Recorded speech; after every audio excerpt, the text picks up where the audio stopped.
All right, this is Ubaid on behalf of Electronics, and in this video, we'll be talking about expansionary fiscal policy.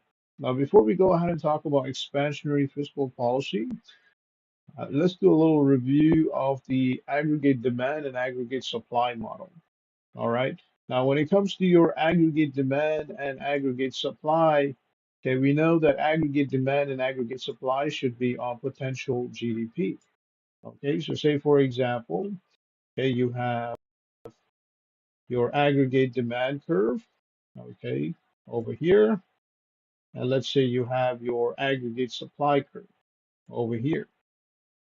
All right, and this would be your long range average supply or potential GDP, also known as full employment.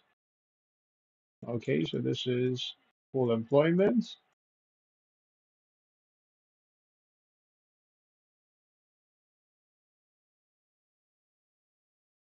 okay, or potential GDP. And if you look at the broader picture, we know that this has to do with all the goods and services produced within a nation. Okay, and this is when the businesses that offer these goods and services are producing these goods and services without straining out their resources, okay, without putting too much pressure on their resources, whether it's labor, okay, or raw materials. Okay, so they're not using their machineries to the extent where they're putting too much pressure on their machinery, where the machinery may break down and it may increase their cost of production, okay, when it comes to maintenance. All right, so this has to do with full potential, and this will be your aggregate supply, and this will be your aggregate demand. And let's call it AD0. Let's call this one AS0. Okay, now as the economy grows, now this is a healthy growing economy in a country where the GDP grows by a certain percentage each year. Okay, which means the demand grows with production. Okay, the demand does not grow by itself, and the production does not grow by itself. When demand grows in collaboration with production, okay, your LRAS, your full potential, will grow as well. Okay, so this will become LRAS1. Suppose this is LRAS0, LRAS0. This will become LRAS1. So this will be your new potential because obviously the potential of the nation to produce goods and services has gone up. Okay, the employment has gone up. The output has gone up because the GDP has gone up. Okay, the aggregate demand has gone up. Okay, so at this point, on this line, at this point over here, you'll have your new aggregate supply curve, which is AS1, and new aggregate demand curve, which is AD1. And again, this is a healthy economy in a country where your GDP is growing by a certain percentage, okay, as a result of, let's say, immigration, maybe, okay, let's say an increase in population, increase in net exports, okay, increase in government spending, okay, increase in personal consumption, okay, so on and so forth, capital expenditure or capital investments. All right, so we've talked about those factors in the past videos. Now, suppose this is your aggregate demand and aggregate supply model.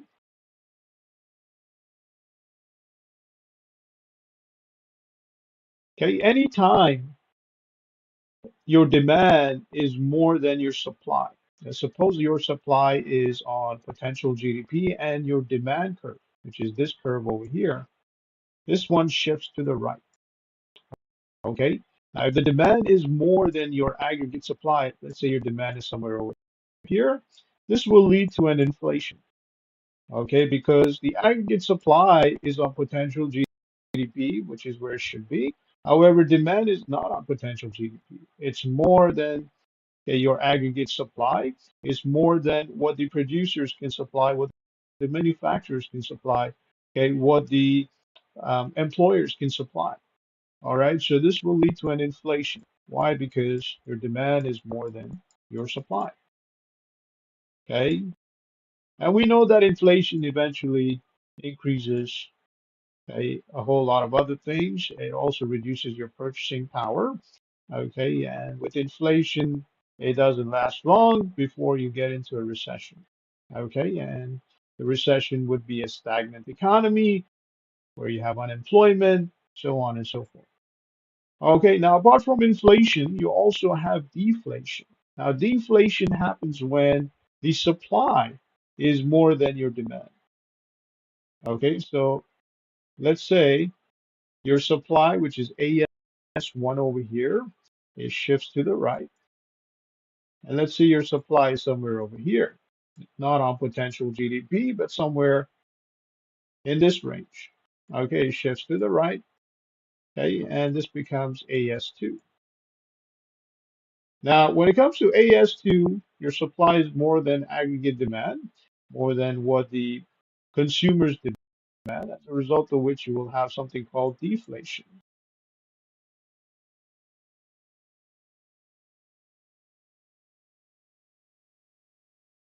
Okay, now in a deflation, even though the value of your currency may go up, it may lead to reduced net exports. Okay, and in a deflation, the purchasing power goes up. Your purchasing power goes up. Okay, however, neither inflation nor deflation is good for the economy. Okay, both have disadvantages, as a result of which the ideal situation would be to have your aggregate demand and aggregate supply on potential GDP. So this would be on the vertical line that you see over here. All right, now we can go ahead and talk about the expansionary monetary policy. Okay, when it comes to expansionary monetary policy, we've talked about expansionary monetary policy in the past. This has to do with pumping money supply by buying bonds. When it comes to central banks, the central banks would buy bonds from um, the commercial banks within a nation. Okay, and they would basically pump money into the system, into the reserves of the bank. Okay, and the other way the central bank may impose a monetary policy, okay, would be by increasing and reducing your interest rates. Okay, so increasing and reducing interest rates as they buy, let's say, treasury bonds and bills, okay, the interest rates go down, as a result of which there is obviously more spending, okay, less investment, okay, and the economy grows. Okay, you get out of recession and you have an expansion of economy, okay, up to a certain extent. All right. Now, with the contractionary monetary policy, the interest rates they go up as a result of which spending goes down, investment go up. Okay, and the GDP is basically reduced. So that's a monetary policy that we've talked about in the past. Now, in this video, we'll talk about the fiscal policies. Okay, when it comes to fiscal policies has to do with the government rather than the central bank. Okay, we're no longer talking about the Federal Reserve, we're talking about the government. So as a result of which fiscal policies have to do with reduction of taxes or an increase in taxes. Okay, as well as government spending. Okay, this would be government spending on infrastructure.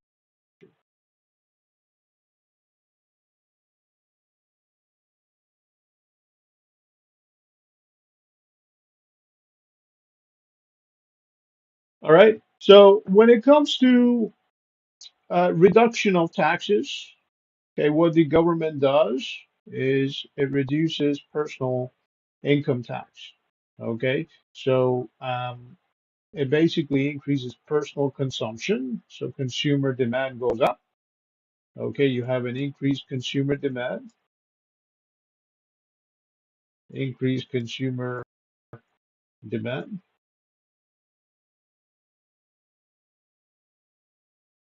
All right, and this would be using tax cuts. All right, so this is using tax cuts.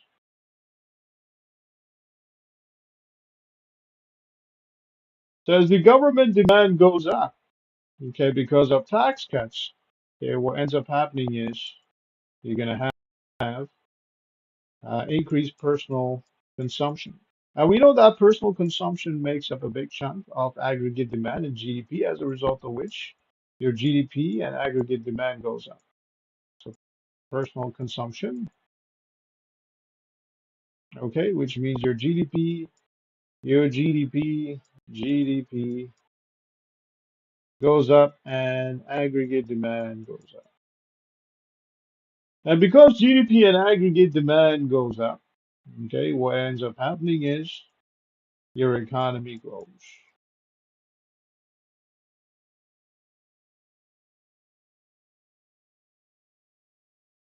The economy grows. All right, and the next one has to do with a reduced consumer demand. Okay, so this is okay, a reduced consumer demand. However, we're not going to talk about reduced consumer demand because of an increase in tax, because that has to do with the contractionary policy. All right, so in terms of your expansionary fiscal policy, okay, the other way the government can expand the economy is by increasing business demand. So business demand. And this has to do with capital investments. Okay, so we've talked about capital investments, such as investment in land, machinery, equipment, so on and so forth. Okay, so obviously, when the taxes go down, when you have a reduction of business taxes, okay, the business demand, okay, goes up. Okay, so business demand, as in business investment, goes up. So investment in capital goes up. So investment in capital goes up.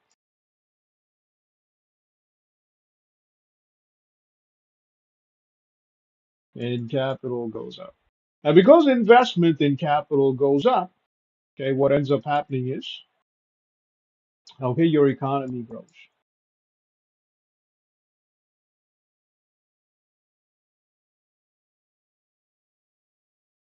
Okay, so your economy grows.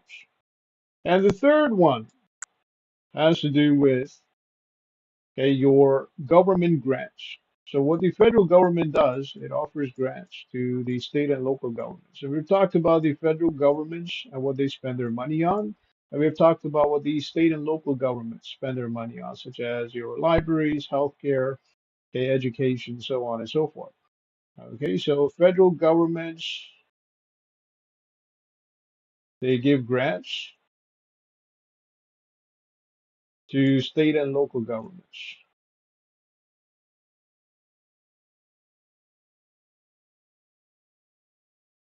And because they give grants to state and local governments, what ends up happening is,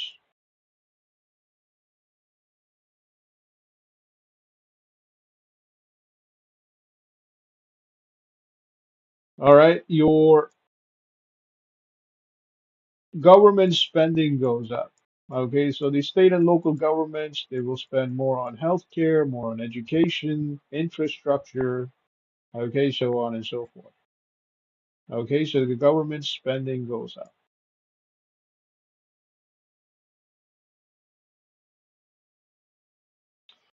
All right, so if you look this up on a graph, okay, suppose this is your price level, this is your real GDP. Okay, in this case, let's assume that this is your aggregate demand. And let's assume that, excuse me, this is your aggregate supplies. So this is aggregate supply, an upward sloping curve. And let's assume that this is your long range average supply. So let's say this is LRAS. And let's assume that because of the recession, your aggregate demand, AD0, is somewhere over here. Okay. And the goal of the fiscal policy is to bring this AD0 curve, okay, the curve AD0 towards the right, towards full potential, towards full employment. Okay. So the goal is to make sure your AD0 and AS0, They have an equilibrium point, a point where they meet up on potential GDP. So that way the suppliers can produce based on the demand. All right. So that way the suppliers produce what the consumers demand within a nation. Right. You don't have too much of a demand. You don't have too much of a supply. All right. So this is price level. Okay. And you have your real GDP. So basically what's going to end up happening, okay, your aggregate demand curve will shift to the right. Okay. And your aggregate supply will stay on potential GDP. So this is your AS1 or AS0, either one of those two. And this is your AD0. Okay. So there's a shift of curve to the right. And this would be an example of your expansionary fiscal policy. Okay, an expansionary fiscal policy. And the curve may shift to the right because of any one of these three reasons. Okay, so it could be because of personal income tax cut. It could be because of business income tax cut. Okay, or it could be because of federal government grants. All right, so this is an expansionary fiscal policy. So this is expansionary fiscal policy.